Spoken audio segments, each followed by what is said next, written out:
Bismillahirrahmanirrahim. Assalamualaikum warahmatullahi wabarakatuh. Di sini saya dan teman-teman saya akan sedikit menjelaskan mengenai teks prosedur. Di antaranya yaitu definisi. Definisi teks prosedur.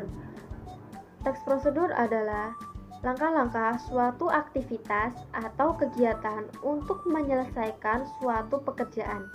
Teks prosedur ini dibutuhkan sebagai panduan bagi seseorang dalam membuat atau menyusun sesuatu. Struktur teks prosedur dibagi menjadi 4, yaitu diantaranya 1. Tujuan teks prosedur. Tujuan awal pembuatan teks prosedur atau penulisan biasanya memberikan penjelasan terkait tujuan dalam penyusunan teks prosedur. Hal ini juga bisa menginformasikan hasil akhir yang akan dicapai. 2. Material.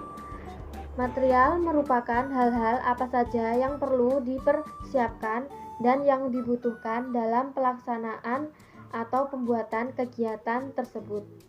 Bagian ini berisi informasi tentang alat atau bahan yang dibutuhkan dalam pelaksanaan kegiatan. 3. Langkah-langkah.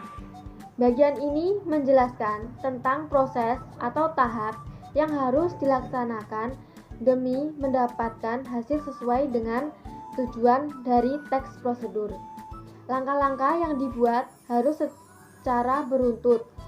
Selain itu, susunan harus logis dan sistematis dan mudah dipahami oleh pembaca. 4. Penegasan ulang atau kesimpulan. Bagian terakhir ini menjelaskan tentang kesimpulan dari suatu prosedur yang telah dilakukan. Bagian ini bersifat opsional, yakni boleh ada atau tidak ada dalam teks prosedur. Ciri-ciri teks prosedur. 1. Menggunakan kalimat perintah. 2. Terdapat paduan yang harus dilakukan. 3. Menggunakan kata kerja aktif. 4. Menggunakan konjungsi atau kata hubung. 5. Terdapat aturan dalam hal bahan atau kegiatan. 6. Menggunakan kata keterangan untuk menyatakan rincian waktu, tempat, dan cara. 7. Terdapat isi kegiatan yang dilakukan secara urut.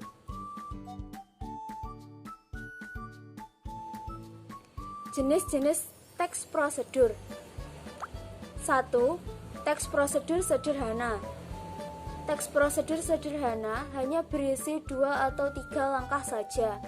Contohnya, prosedur untuk mengoperasikan setrika. 2. Teks prosedur kompleks. Teks prosedur kompleks terdiri atas banyak langkah dan jenjang untuk tiap tahapannya. Contohnya, prosedur pembayaran tilang oleh polisi. 3. Teks prosedur protokol. Teks prosedur protokol merupakan teks prosedur yang langkah-langkahnya bisa dibolak-balik, tapi tujuannya tetap bisa tercapai. Contohnya, cara memasak mie instan.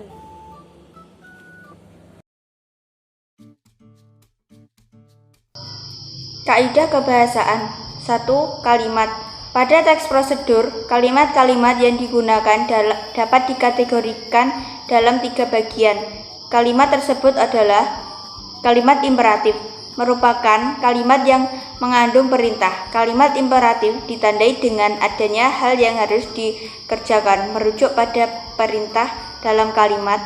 Pada jenis kalimat ini, tanda baca seru digunakan untuk mengakhiri ungkapan atau pernyataan.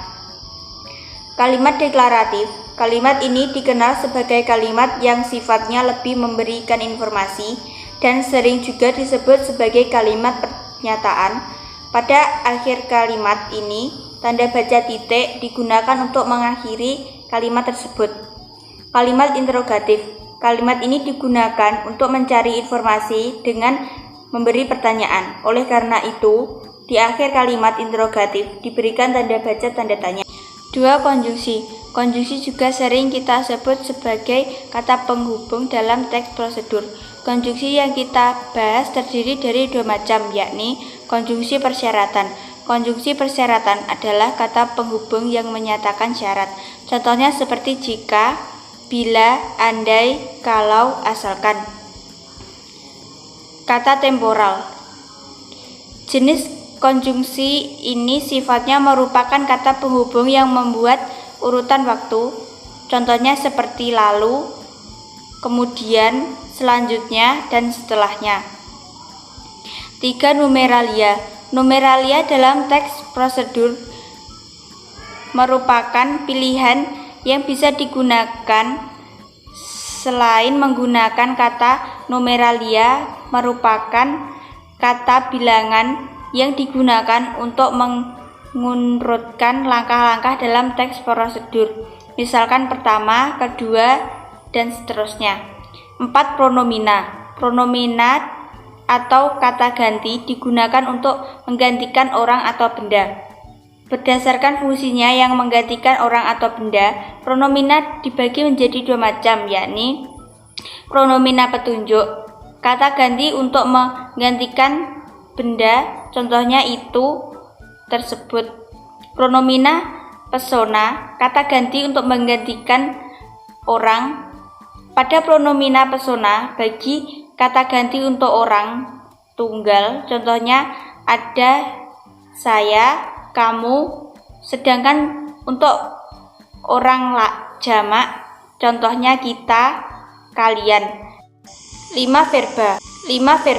Kaidah kebahasaan terakhir dalam teks prosedur adalah verba atau kata kerja.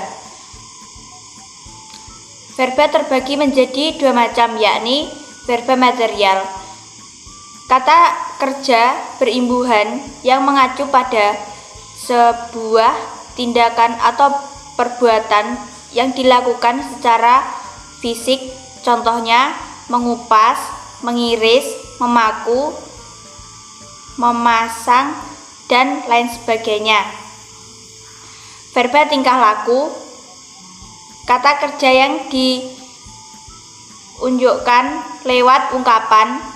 Verba ini juga dipahami sebagai kata kerja yang tidak tampak aktivitasnya, contohnya menyukai, berpikir, dan menyetujui.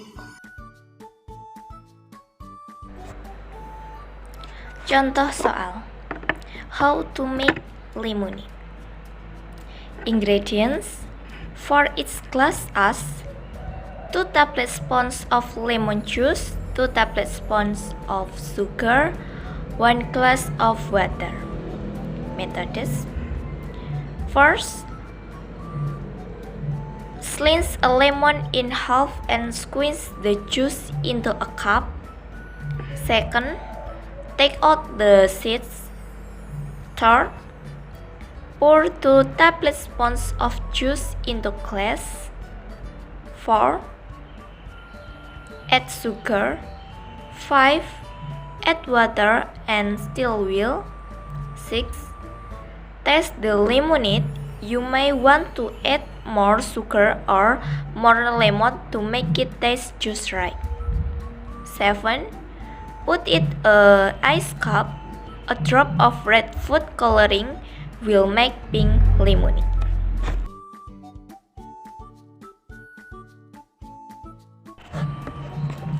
Referensi. Di sini kami mengambil dari referensi web Ruang Guru dan itapu.com. Tujuan kami mengambil web tersebut karena terpercaya dan tidak ada plagiarisme.